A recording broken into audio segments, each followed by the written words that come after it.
think it's safe to say the next Elder Scrolls is quite a few years away. Also, with the recent behaviour of Bethesda, I'm kind of worried about that game. Well, I'm gonna say right now, we may have a game that is awfully similar to the Elder Scrolls a lot sooner than that. I got contacted by a small independent game studio from North Carolina called Peakways Software, and they are currently working on the Isles of Adalar. I'm gonna say right now, this looks like the love child of Oblivion and Kingdoms of Amalur, and I love both of those games. Even down to the lock-picking minigame. The lock-picking minigame looks like Oblivion. On the channel, I only generally endorse games that I think are going to be fantastic, and this looks like it has some serious promise. I couldn't believe that the gameplay that I was seeing was made by an indie studio. So I wanted to go over a couple of details of this game because this game has a lot more than I was expecting. Not only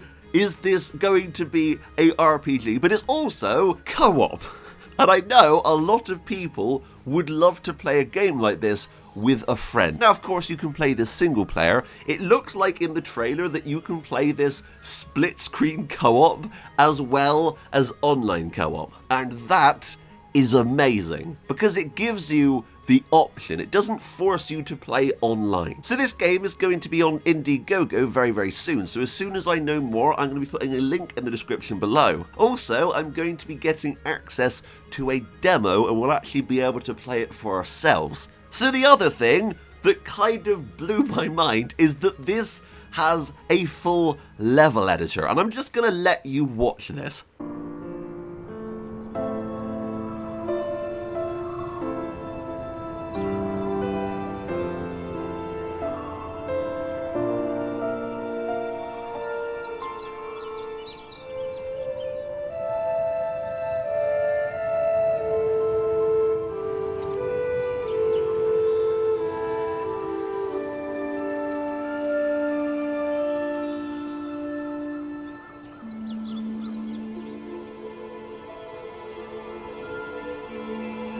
Oh my god. Okay, so not only can you build maps and areas and small towns, but it also has full mod support. Now, of course, that does rely on people playing the game and wanting to mod for it, but I really love the idea that they are so forward with mod support that they really want to get it in the game as soon as possible. And that is fantastic because I love modding games. I love seeing all the crazy things that people can create. So let's talk about combat, because this is something that I'm always a bit wary with in RPGs. Some games do it incredibly well, but some games, their combat's a bit janky. Well, from the look of this gameplay, it looks pretty good. It's very weighty from the kind of movements the character's making whenever their shield gets hit. You kind of get knocked back a little bit. Also, using your sword, you actually have multiple ways of attacking. So you can attack with a light attack, which will thrust you forwards, or you can hold it down to do a power attack, which of course takes a while to wind up. Now you can mix this with magic, and the magic in this game looks pretty good. It also sounds pretty epic. Yeah, that's pretty cool. I'm going to let you watch some combat here because I want you guys to get the best impression. And I think the best way to do that is for you to just watch this. Be careful not to hold your block for too long though. We have a kick mechanic in place that can be used by both the player and the AI to break blocks. The default key to perform a kick is Q. To avoid attacks entirely, both the player and the AI can dodge in multiple directions. Pressing the spacebar in combination with the left, right, and backwards movement keys will perform a dodge. I'm personally excited because I love bows and arrows. Also, the fact that you can actually target onto an enemy and of course focus on them. I'm not sure if this is kind of a soft lock where you can switch between them whenever you want, but the option is there to lock onto an enemy. It also gives you information about them, including their stamina. So let's talk about the inventory system, because that is something that's quite big in RPGs, And this looks okay. I like that the fact that you can change the color of the items that you have without needing to go and dye them. So that is going to give you the ability to be able to customize and look however you want. Also, you are able to create quick slots. So you're able to go, okay, I want Fireball in the number 1 slot, and I want, I don't know, Sparks in the 3rd slot, and you can do that. But not only is this game first person, but you may have seen it's also third person, and I know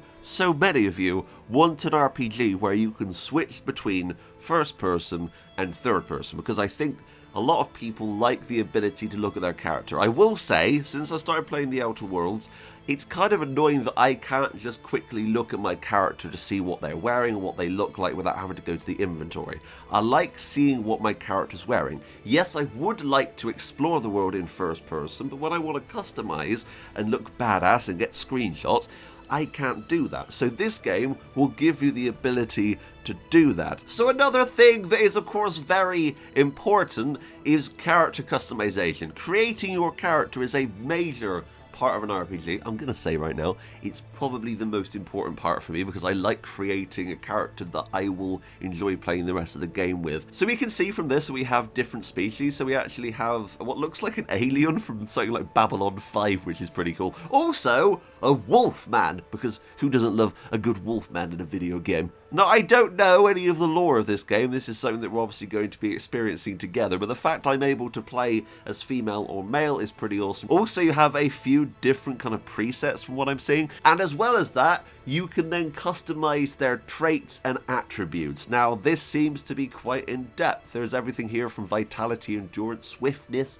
finesse, focus, recovery, arcanism. I mean, everything you could possibly want is here. So that is awesome. I love having a lot of choice when creating my character. To say that I'm excited for this would be an understatement. I really like RPGs. They're my favorite genre of video game. I think they're absolutely fantastic, and when an independent company is making something that looks this good, I take notice. Now, the co-founder of this company, James, who's the one that emailed me about this game, has a YouTube channel where they're doing dev blogs. Now, that's very important. I love a company that actually focuses on their game and releases information on how the game's going.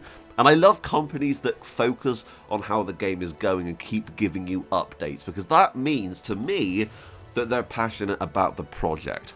There's nothing worse than going onto Steam, looking at new releases and seeing a ton of games you've never heard of coming out all in the same day, and most of those games have been patched together in 5 seconds in Unity. This doesn't look like that, and that makes me very happy. As I said at the start of this video, the new Elder Scrolls is years away. I'm personally expecting it to be coming out way after Starfield does, and after all of the stuff that Bethesda has been doing recently, I am really excited to play some form of game that's similar in the same vein.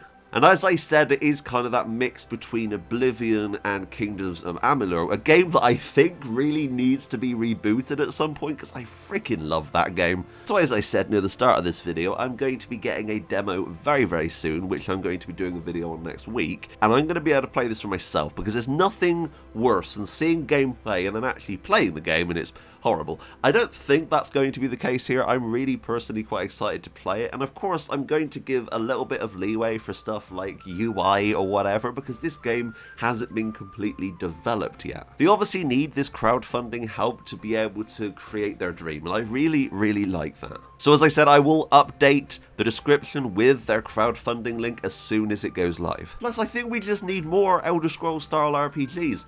There's not many. I'm going to be honest, there's nothing that's kind of scratched the Skyrim itch for me for years. Apart from Kingdom Come Deliverance, I suppose. That game is okay. Anyway, what are your thoughts? Comment down below and tell me. The biggest thing I'm excited for here has to be that level editor. There is so much in this level editor. Just look at the options. You can put chairs down, you can resize everything. This kind of looks like the tools that they were using themselves to build the game. That's incredible. I love that. As my friend Liam said earlier when he saw gameplay of this, he said that it's very similar to how they did it in Far Cry, where you could create these kind of like challenge maps and you could add all these things in, and that kind of looks like the same thing. I'm not sure how big it's going to be, but oh my god, I'm excited. Plus, I really hope that that's in the demo, because I'll be creating Biscuit Town in this level editor. Anyway, thank you so much for watching, but until next time, that's me, out. Bye, guys.